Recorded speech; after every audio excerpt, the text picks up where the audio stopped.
are questioning the motives of the whistleblower centered at the growing Ukrainian scandal. One America's Richard Pollack has more from Washington.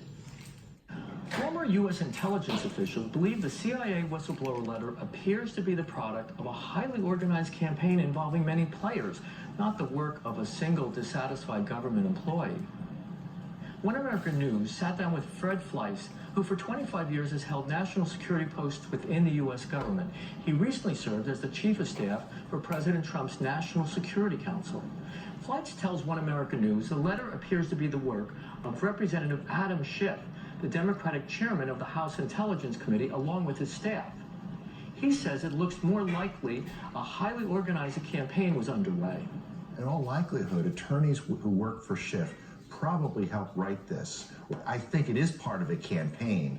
Well, I think the timing of this complaint coming out right now, just as impeachment efforts in the House are ramping up, I just think is far too convenient. And as I said earlier, it wasn't just well written. It was written as a legal brief. It didn't resemble any whistleblowing complaint I've ever seen. In fact, a number of former intelligence officials believe this affair has the clear fingerprints of some former intelligence officials, including perhaps even John Brennan, who was President Obama's CIA director. Since the election of President Trump, Brennan has been a blunt and outspoken opponent of the president. Brennan has been associated with another deceptive document, the notorious and unverified Trump dossier. A series of emails from former FBI Director James Comey suggests Brennan pushed the use of the unverified Trump dossier. Bob Woodward, the Washington Post reporter, confirmed in his 2017 book that the CIA was pushing the dossier and that it fell in line with Brennan's thinking. For the record, Brennan vehemently denies he ever promoted the dossier.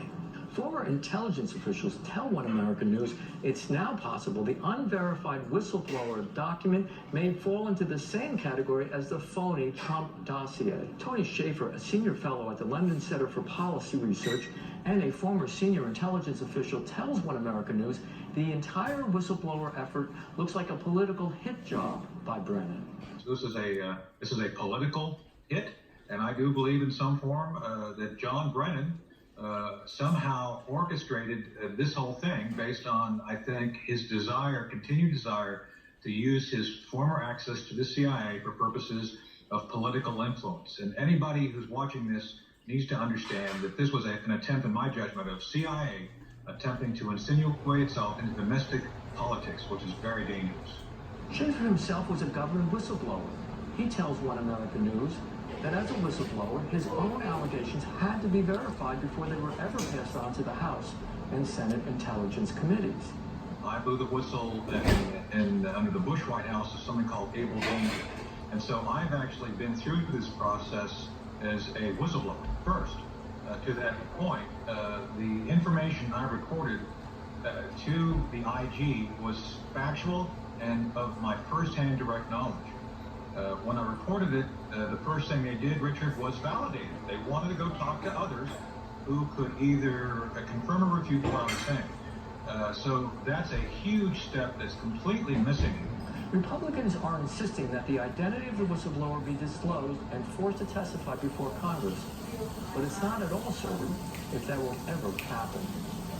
For One American News, this is Richard Pollack from Washington.